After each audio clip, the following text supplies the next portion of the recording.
Olá, gente. Eu me chamo Charles Leal e este é o canal Tudo sobre História. Quero já vos pedir que vocês se inscrevam no meu canal, deixem o seu like e assine o sininho para que vocês recebam as notificações quando um novo vídeo for postado. Quero falar-lhes desta feita sobre um dos povos muito importantes da antiguidade, um povo esse que influenciou muito a nossa cultura ocidental. Quero falar-lhes sobre o povo grego, a antiga Grécia, e me sinto muito feliz em falar sobre esse povo porque eu mesmo sou descendente de grego e com muita alegria quero falar-lhes sobre este povo maravilhoso, mitológico e incrível.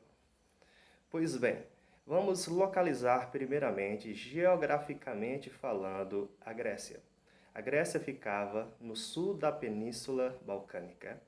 A Grécia era dividida em Grécia Ocidental, Grécia Peninsular, quero dar ênfase à Península do Peloponeso e à Península Átia, a Grécia Insular, que eram as ilhas gregas, também as colônias gregas. A Grécia teve colônia na Ásia Menor, que era chamada Grécia Asiática, no norte da África, na Península Ibérica, que hoje onde compreende a Espanha e Portugal, e também teve colônia na Itália, que era chamada Magna Grécia. Pois bem, localizamos a Grécia de uma forma geográfica, vamos falar agora da formação do povo grego. Quando falamos de Grécia, falamos de diversidade, pois não existiu um povo que colonizou a Grécia, foi vários e vários povos. Uma junção de vários povos, uma junção de várias culturas foi que formaram a antiga Grécia. Quais são os principais povos que povoaram aquele território? Os dórios, que lá na frente eles vão fundar a cidade guerreira de Esparta. Os jônios, que fundaram a capital da sabedoria antiga, que era Atena. Os aqueus, que fundaram a cidade de Micenas, e também os eólios. A primeira fase da história da Grécia é a fase pré-homérica. Esta fase é a fase da formação da Grécia, dos povos gregos. E quero lembrar-lhes que, nesta época, quem possuía a hegemonia da Grécia era o povo cretense, era o povo da ilha de Creta.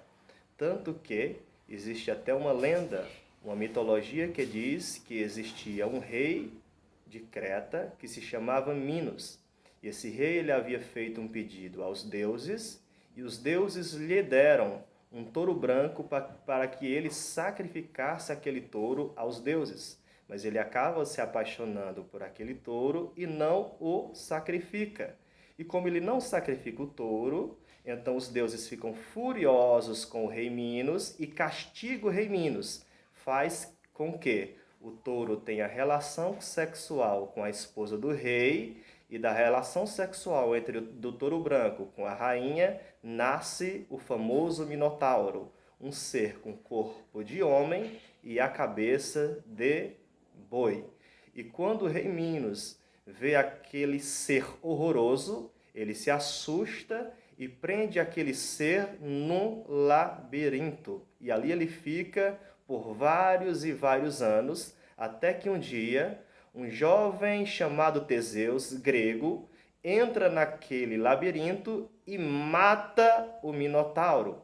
Essa história é uma metáfora que ilustra a libertação do povo grego para com a hegemonia cretense.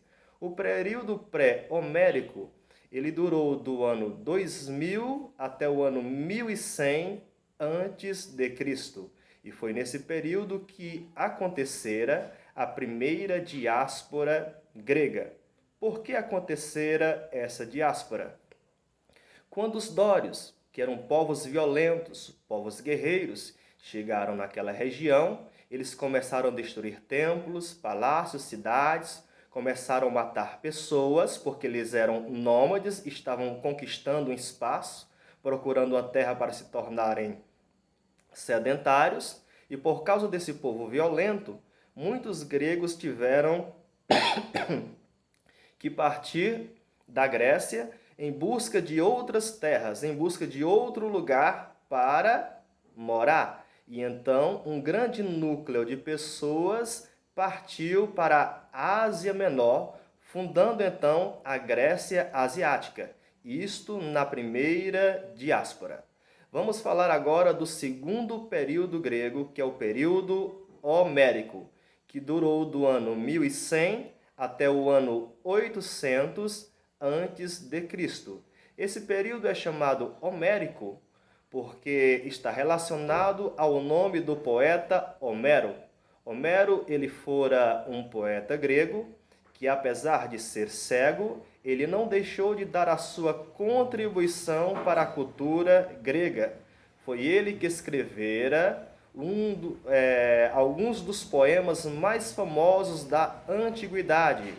A Ilíada, que conta a história da Guerra de Troia, que durou 10 anos, uma guerra que fora realizada porque um príncipe de Troia rouba Helena, que era a mulher mais bonita da Grécia, e essa história termina com a destruição de Troia.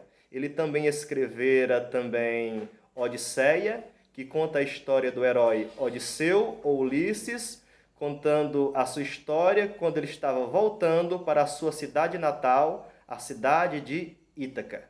E o que é que acontece no período homérico na Grécia? É justamente no período homérico que existe a formação de genos ou genos, como vocês queiram pronunciar. O que são genos? Genos são grupos familiares.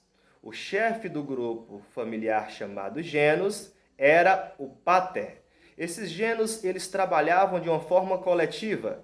Tudo que eles produziam pertencia a todos, bem como também todos os instrumentos que eles usavam para a sua produção. Mas veja bem, cada genus tinha uma terra diferente. Um genus possuía uma terra, outro genus possuía outra terra, ou seja, começa a surgir aqui a propriedade privada que incentivou e refletiu no nosso mundo ocidental. E foi justamente na época dos genus que aconteceu a segunda diáspora grega.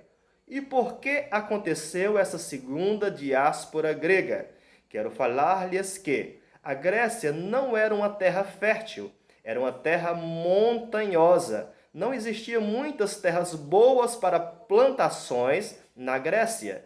E, por conta de não ser um lugar tão fértil, quem tinha as melhores terras eram os genos mais fortes, mais velhos, mais poderosos. Os genos mais fracos, os genos mais novos, não tinham acesso a uma terra boa.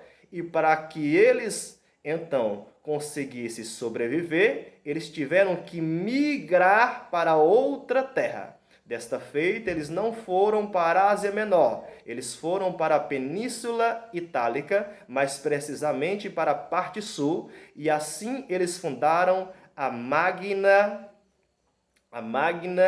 Grécia. Esse foi o período homérico que durou de 1100 a 800.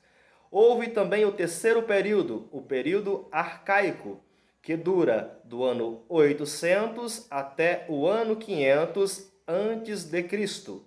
O período arcaico é o período da formação das polis.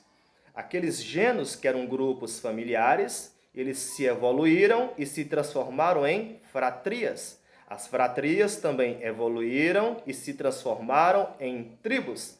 As tribos também evoluíram e se transformaram nas polis gregas. Polis eram as cidades gregas. Ao todo, a Grécia teve mais de 100 polis gregas e a primeira polis grega a ser formada foi a cidade de Micenas, mas as duas mais famosas sem sombra de dúvidas, é Esparta, a cidade dos grandes guerreiros, e Atena, a cidade da sabedoria, a cidade dos grandes filósofos como Sócrates, Platão e Aristóteles. As polis gregas eram cidades-estado, ou seja, cidades autônomas.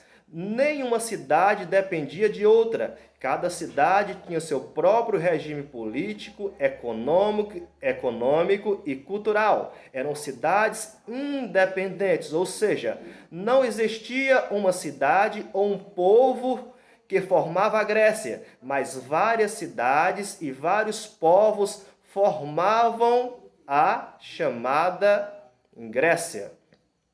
A Grécia também, eles possuíam um modelo religioso chamado politeísmo. Eles acreditavam em vários deuses. E detalhe, os deuses que eles acreditavam eram deuses que possuíam semelhança humanas e comportamento também humanos. Eles também acreditavam nos semideuses, também acreditavam nos grandes heróis, contavam as suas mitologias, Hércules, e todos eles diziam que eles eram descendentes do grande herói chamado Heleno. Eles não se consideravam gregos, eles se consideravam helenos, porque achavam que todos eles eram descendentes desse grande herói. E de onde veio esse termo grego? Veio dos romanos. Os romanos observaram a cultura, a língua, o modo de vida do povo grego e então assim os chamaram de gregos. E o período arcaico acaba no ano 500 antes de Cristo. Os gregos se desenvolveram muito na ciência, na matemática, na filosofia, na pedagogia e também na história. Até que o considerado pai da história era um grego, Heródoto. Eles também possuíam teatros, apesar de ser um povo antigo, eles trabalhavam em teatros, eles se preocupavam com essa parte cultural, essa parte artística. Na Grécia também aconteciam as Olimpíadas, em 4 anos, na cidade de Olímpia. Essas Olimpíadas eram uma homenagem ao Zeus, o deus principal que existia na Grécia. Só poderia participar dessas Olimpíadas os gregos, mulheres não podiam participar, nem estrangeiros. E pois é, gente, nós falamos hoje à noite sobre os 3 períodos da história grega. O período pré-homérico, o período homérico e o período arcaico. E na outra semana farei outra aula dando continuidade à história grega e falarei sobre o período clássico e sobre o período helenístico. Pois é, espero que vocês tenham gostado da aula, que Deus abençoe a todos, um forte abraço e uma boa noite.